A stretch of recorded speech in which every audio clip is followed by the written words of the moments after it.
Hello, everyone. Welcome back to another episode of the Inspired Writer Collective podcast.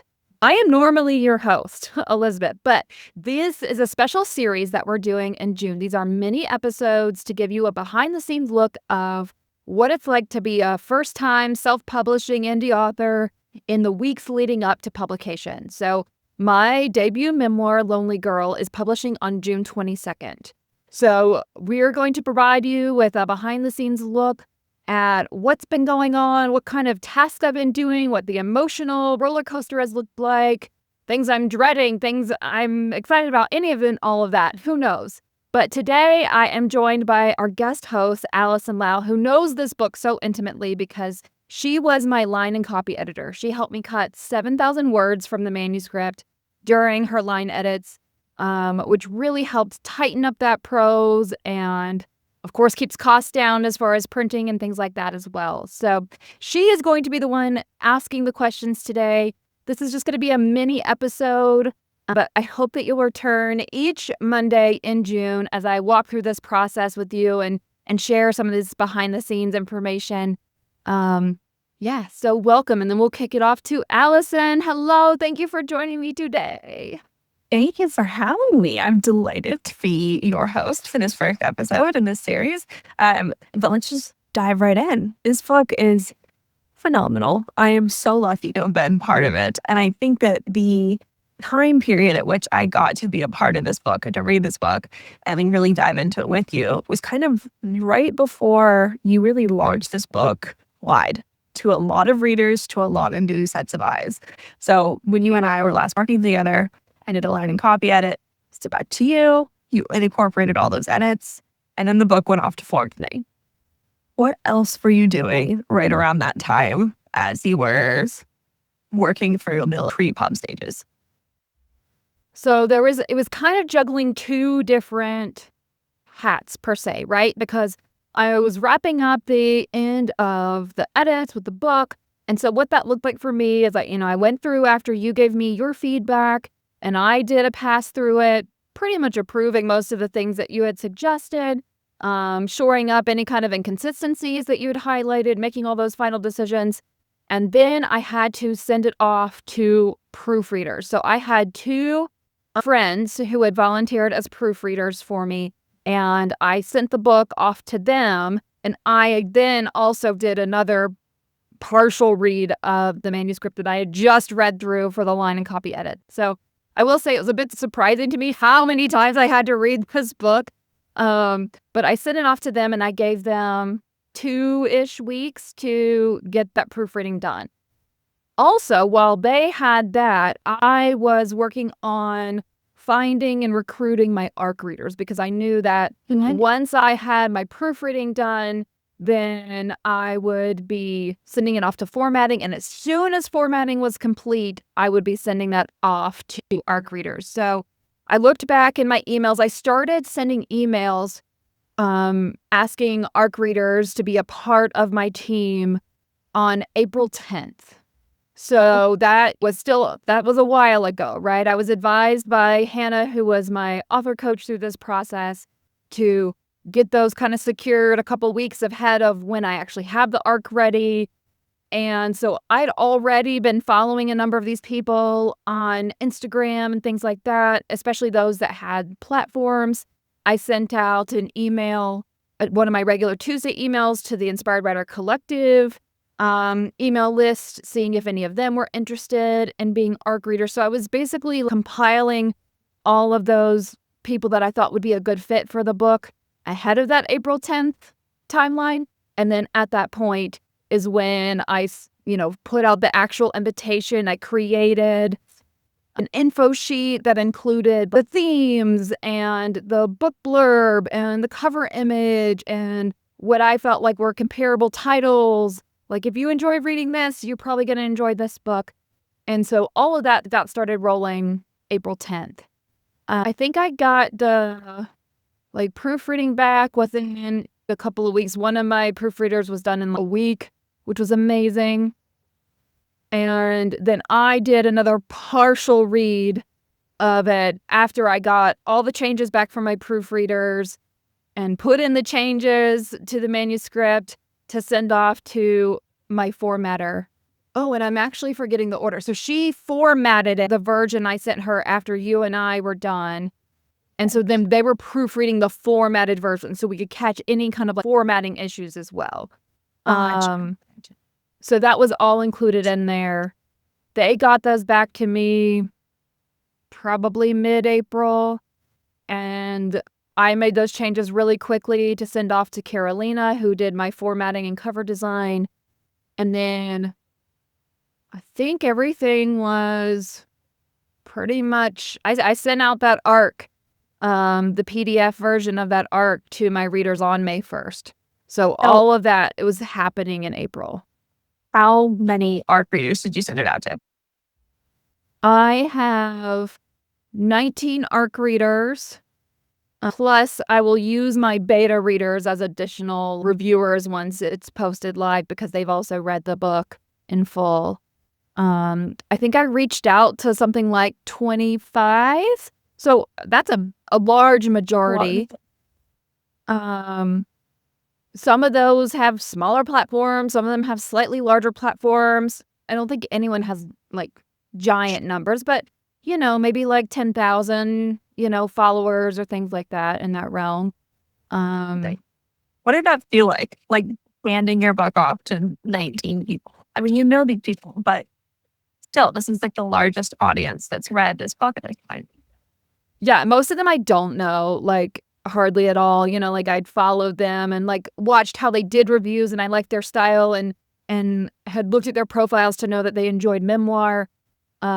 Especially, I almost exclusively sought out women because my book deals with a lot of themes of motherhood and women in the workplace and all of that.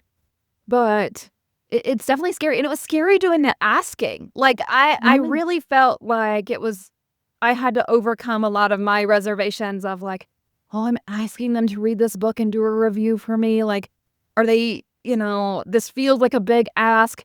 But I forced myself to do it anyways, and I found myself surprised every time I would get a response of, "Oh, I'd love to read it.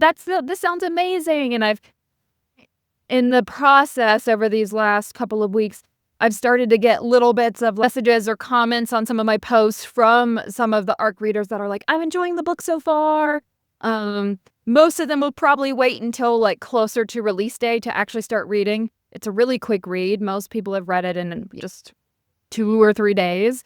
So I imagine most of them are kind of waiting closer to time so that it can give like a really fresh review. But it is exciting to see and start getting that feedback that people are really like enjoying it and resonating with it. And I just can't wait to get this book out there. I'm so excited. Right. So what else is kind of in the back of your mind? Because I feel like you've done all the work. Are you just chilling, twiddling your fingers, waiting for this book to come out, or what else is happening in the background? I was definitely fretting. I think most of all of my what I call my imaginary worries, have been resolved. I was really nervous about the upload process to both Ingram Spark and Amazon. I'm a part of a couple of different Facebook author groups, and I just see stuff all the time about people getting errors they don't know how to resolve, and their book covers not working. And I had hired a professional to do a lot of this for me to help mitigate some of that. And I also had Hannah as my author coach, like screen share with me as I walked through the process, because there's so many little micro decisions you have to make in that moment of like, how do you want this book distributed? How do you want them to destroy it if you don't want it back, or if they return it, or what kind of wholesale discounts are you offering?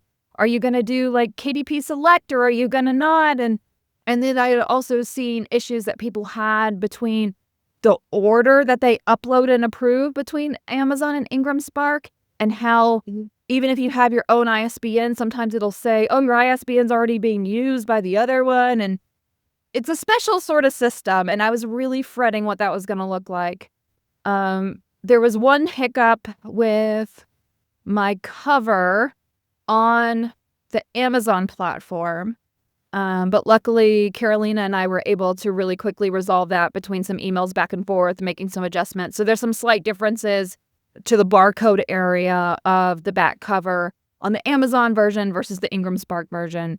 But ultimately, those fears did not come to fruition in any sort of major way, but I also had a lot of support around it because I was really nervous about just doing the wrong thing and getting stuck in this, like, especially Ingram Spark. I see that a lot of people put in, like, help tickets and wait for weeks and weeks before they get any kind of response, and with all of it kinda hanging on, like, having a launch day and needing to get the books uploaded so then you can get them printed.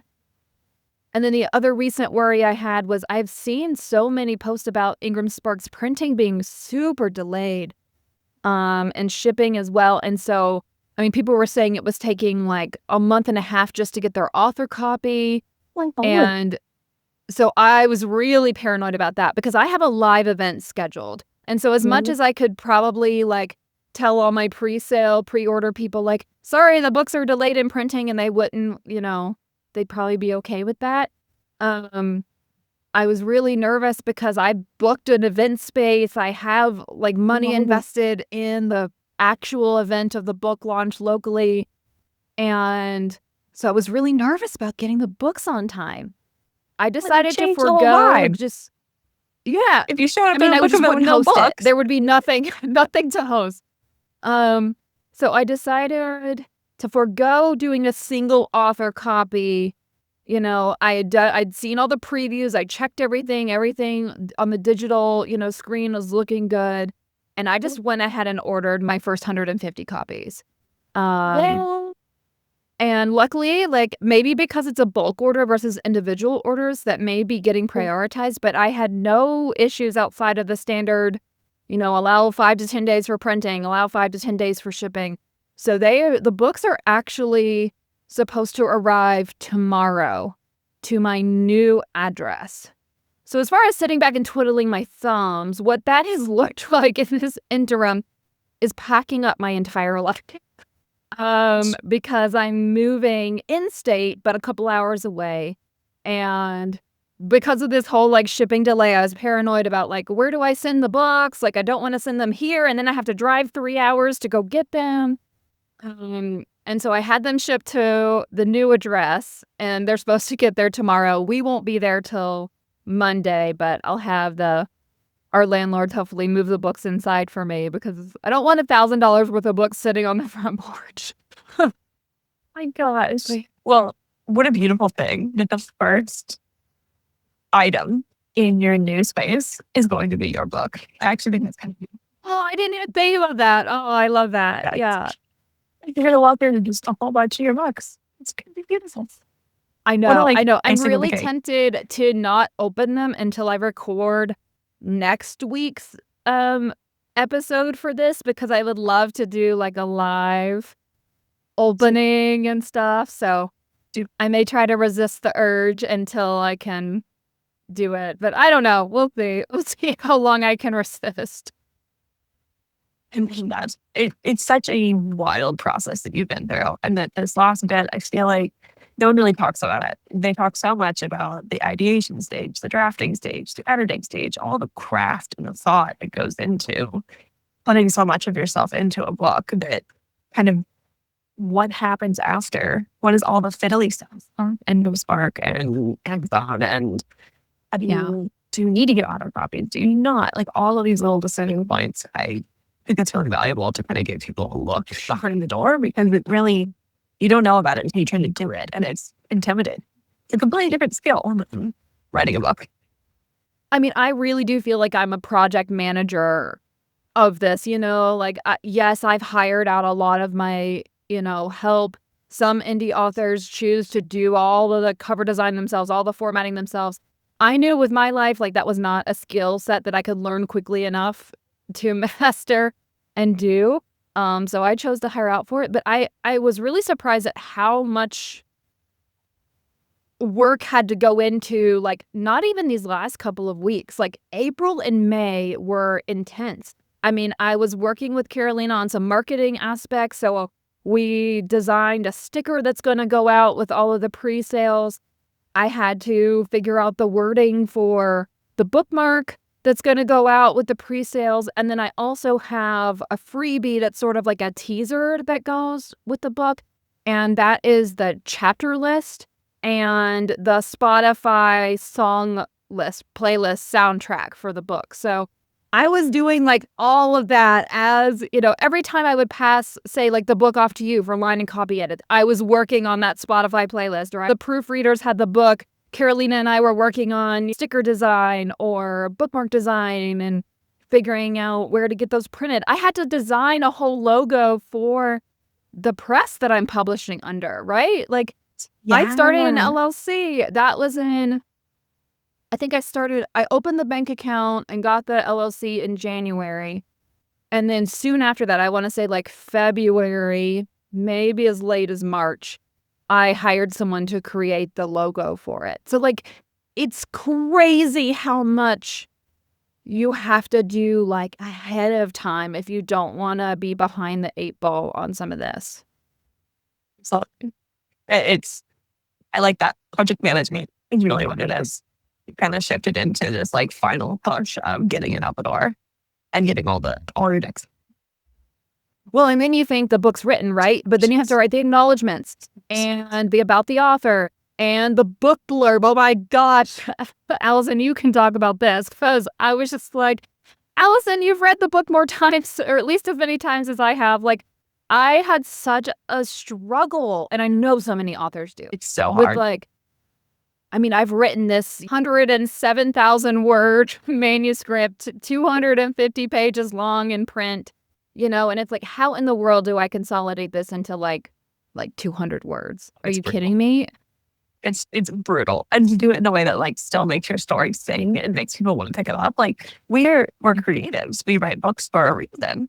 If we were good at blurbs, we'd be in a different industry. And so it's right. So hard. I know. I remember when I got your blurb, I was like, oh, it's not incorrect. It's just we can make this a lot more exciting and probably shorter too. And it ended up that it still needed to be cut down even more, I think, which is just crazy. You have so little space on the back of that book that it's wild making that blurb thing. Mm-hmm. Oh. Yeah, exactly. It's been a wild ride up to this point, and I'm sure there are things that'll happen, as I keep the ball rolling. Of course, like the move happens this weekend. And then once I get my new space set up, I've got a number of podcast guest spots that I'm recording for. It'll really be a lot of promotion and marketing in June. It's so exciting. I'm excited to see kind of what that process looks like and what all you have planned. Yeah. Yeah. Well, thank you, Allison, for being here with me today. Thanks for chatting with me about all of this and being just such a pivotal part of this. My absolute pleasure. It is such a cool thing to be a part of. And thank you for having me back as a host. Awesome. All right, listeners, I'll be back each week doing one of these mini episodes so you can ride along with me as I talk about all the things. Maybe next week we'll talk about pre-sale stats and what that is looking like from a numbers perspective. So yeah, tune in every Monday this month to get these updates.